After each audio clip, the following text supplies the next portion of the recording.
Of all our presidents, Thomas Jefferson probably had the most scientific bent, except for maybe Teddy Roosevelt. He was interested in agriculture. He was involved in the moonshot of his day. I mean, Lewis and Clark, clear across the continent. That's a pretty amazing thing to promote. Um, my question is this: would he find you interesting? What things about you make you interesting? And what would you talk about if you were to get the opportunity to talk to Thomas Jefferson?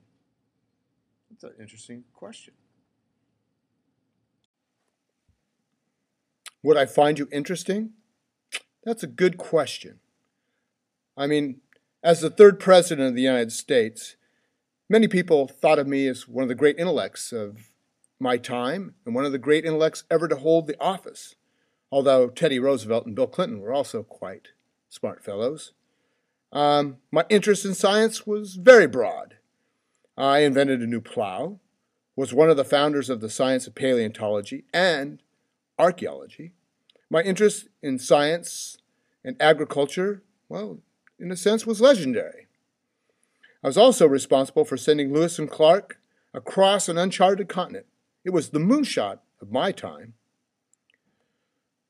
My interests were literally a plethora of. I have interests not just in science, but art, music, food, poetry, the social sciences, of course, philosophy, furniture, architecture, wine, anything that was French.